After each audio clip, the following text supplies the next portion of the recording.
Oh my god, guys, I just got the world alone. You know, tralala, tralala, those 6, 7, skipping Ito na for sila. invitation.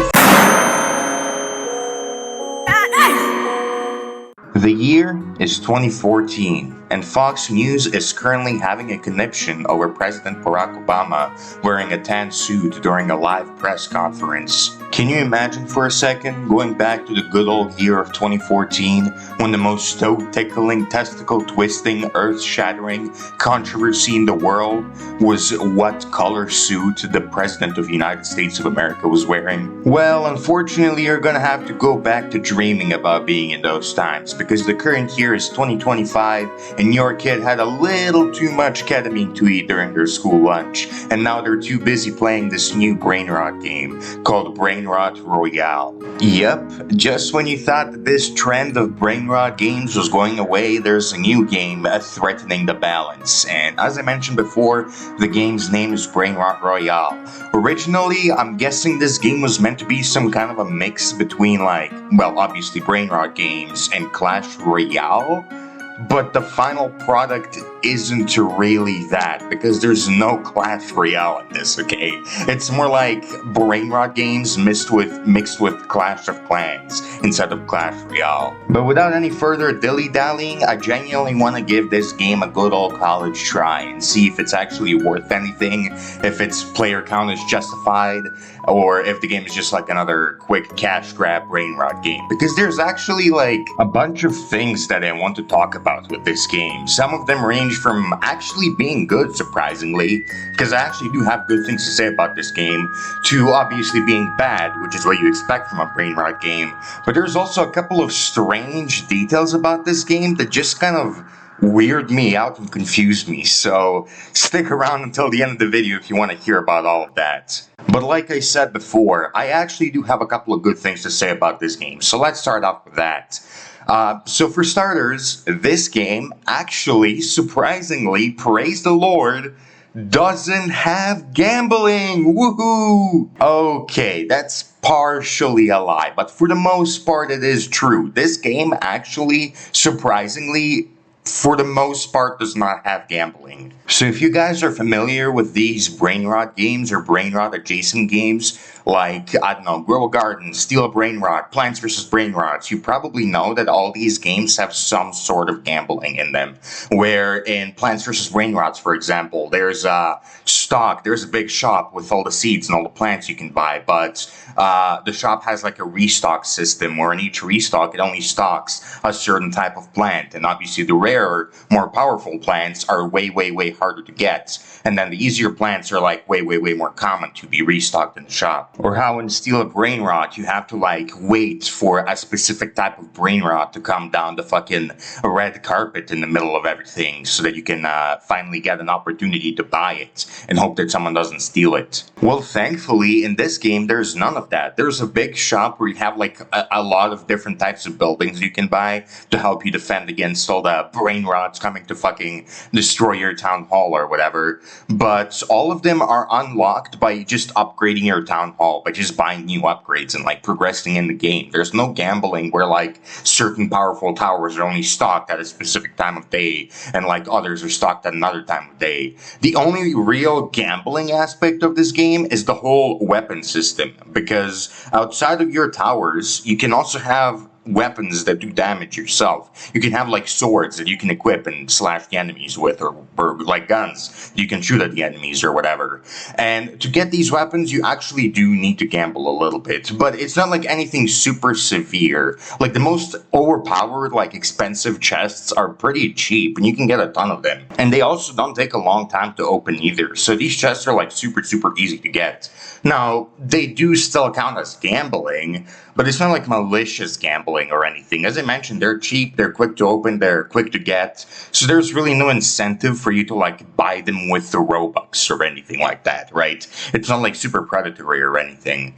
So on that front, I do have to commend this game. I do have to commend it for being quite possibly the first Brainrot game that doesn't have fucking abominable amounts of gambling in it. And with that over, I believe that that's actually the only positive thing that I really have to say about this game. So you already know it's all gonna be downhill from here. But before we get into the actual obvious bad things with the game, let's first talk about some of the more questionable things that I mentioned at the start of the video, because this game is a little bit strange, believe it or not. So with the positive section of my video over, you might immediately expect for me to jump on this game and trash it for being an awful, evil, pay-to-win game that wants you to pay thousands and thousands of Robux just to make a slight amount of progress. But surprisingly, that's not actually true with this game. And I don't really know what to make of that, because this is a Brainrot game, right? And Brainrot games on Roblox usually tend to be extremely over-the-top pay-to-win games that want you to spend an unreasonable amount of Robux to make progress. But as I mentioned before, this game doesn't really have any gambling or any huge monetized Robux system that you're going to be constantly interacting with. All this game has is a few game passes, and at most, they cost a couple hundred Robux to buy.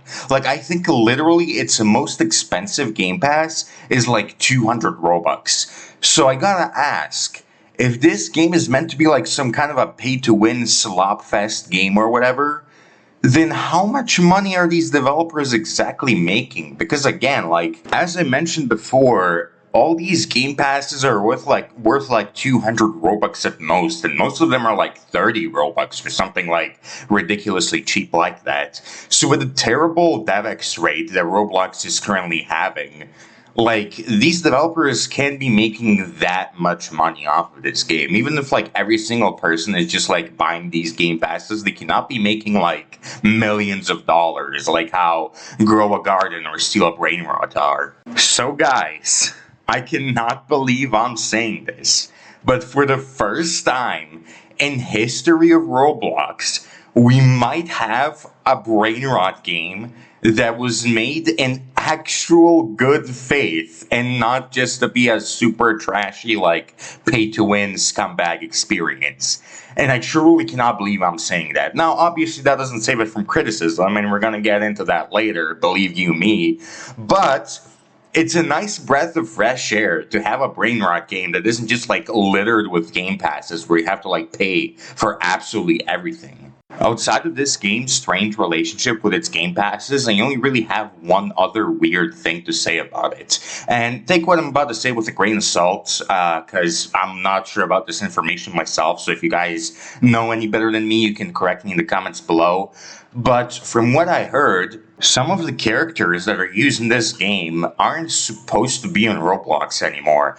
There are some that have been banned for having, from coming from, an offensive origin, or some that have been banned for, I don't know, a person copywriting the character, which I think is BS, by the way. I think it's BS that you can copyright an AI-generated character.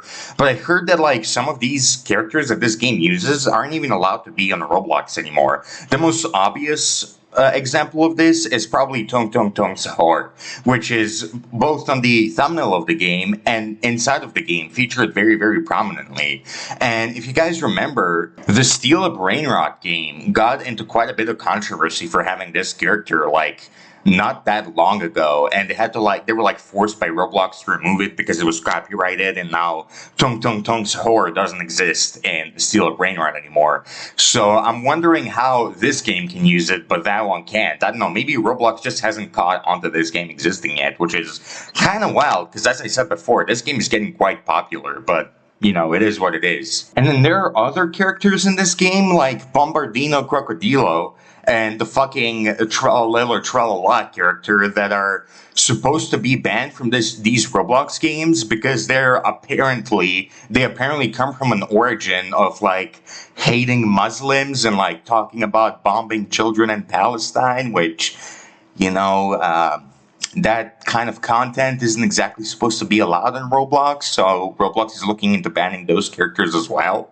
But yeah, I was just actually really surprised to like go into this game and see all three of those characters being featured despite them supposedly being banned. But those are all the strange things that I want to talk about with this game. So finally, let's move on to talking about some of the negatives. So as I said, this game doesn't have gambling and isn't like super grindy or anything, and it looks like it's made in good faith. But with that being said, I cannot really say that this game is good or exactly worth playing. I mean, first off, let's start with the obvious, the art style. The art style is your basic fucking Brainrot, like retro slop art style where they just like take every single surface in the existence of the game and just add like a bunch of studs on it, which just ends up looking super fucking ugly, man. Like, obviously, these games are trying to like replicate the style of like retro Roblox, and with retro slot being popular, I think that they think that it's gonna bring them a lot of players. But in reality, this art style just looks really ugly, because if you guys have actually played any retro games in Roblox out there, fucking none of them look anything like this. If you guys have ever played old Roblox games, you would know that they only have studs on the top and bottom of each object and not on every side of each object, because they're obviously meant to resemble Lego bricks, like a classic 2x4 Lego brick, which only has studs on the top and bottom and not on every fucking single surface. Like, the side surfaces are all smooth, if you know what I'm trying to say. But in these like fucking retro slop replication games, they just have studs absolutely everywhere. Like, I think the only real retro art style game that managed to like actually nail the retro art style of retro Roblox is Blocktails, and all these other games think that like just putting studs everywhere makes them retro, which it obviously doesn't. But outside of the visual stuff, the gameplay of the game is also incredibly flawed too. I mean, this is supposed to be like a pseudo tower defense game, kind of like Plants vs. Zombies, or, well, Clash of Clans, which is what the game is inspired by. But in my personal opinion, the most entertaining thing about tower defense games is that they're a real-time strategy game, right? While the game is going on, you get to decide where to place your next tower, what to do next, what to save up for, what kind of upgrades to get. But in this game, all of that goes out the window, pretty much. In this game, instead, there's a start button at the top of your screen, and whenever you click it, you always start at wave 1, and you see how far you can make it. And when you eventually die, and you eventually end up leaking enough to get your HP to 0, you restart all the way back from wave 1, and you get however much money you got during your game, and you use that money to upgrade towers and buy newer towers and upgrade your town hall and whatnot. So there's not really like anything that you can do. Like, there's nothing that you can build or like a reposition or whatnot while the game itself is ongoing. So there's no real-time strategy aspect to it. You just see how far you can get, and then you die, and you see how far you can get again, and you die, and you see how far you can get again, and you die, and you keep repeating that process over and over again until you just eventually get bored. The only thing that you can do while the waves are actually happening and while the enemies are coming out is you can use your weapons, your swords, your guns, whatever it is, to just go around and try to help out your towers a little bit by slashing the enemies yourself. But even that isn't like really super engaging or effective, because the enemies don't really like attack you or engage with you in any way. They pretty much just ignore you, and you just have to like swing your sword at them and hope for the best. And I have a mythic sword, by the way, in this game, which I think is the highest tier. I have a mythic sword, and even that mythic sword isn't like really that helpful in this game. It doesn't, it doesn't do that much. It doesn't help out that much within the game. It might only get me like 1 or 2 extra waves that I couldn't survive without the sword, but it doesn't really help out beyond that, right? So it's not like if you get a super OP weapon, it's gonna like suddenly be able to get you from like round 30 to like round 50 or something. So your melee weapon or your ranged weapon that you have to manually use is usually not even worth using all that much. So unlike a classical tower defense game like BTD6 or TDS or TDX, where you have to like constantly strategize every wave and like put down something new every wave and have to decide whether you want to save up the money that you have or spend the money that you have every wave. In this game, all you can really do when the game starts is just sit back and stare at your screen for like 10 minutes until you eventually die. And that's about it. And then after that's done, you get to upgrade your towers and then sit back for another 10 minutes and then upgrade your towers for like 10 seconds and sit back for another 10 minutes and just keep repeating that cycle over and over again. And it's not super engaging or fun or interesting. So yeah, even though I think that this game at least was made in good spirits, because it's not like super paid to win and the developers seem nice, I unfortunately can't really like glaze it or recommend it or say that it's good. It unfortunately just looks like another a random brain rot game that's going to be like popular for a little bit before dying out. But yeah, we'll see how that ends up turning out. But yeah, that's all I have to say for this video. Hope you enjoyed. I'll link the game down in the description below if you still want to play it, because I'm not your dad. I'm not gonna police you and tell you that you can't play the game. But yeah, if you want to play it, check the description. If you don't, then don't check the description. Just like and subscribe. That'll be enough.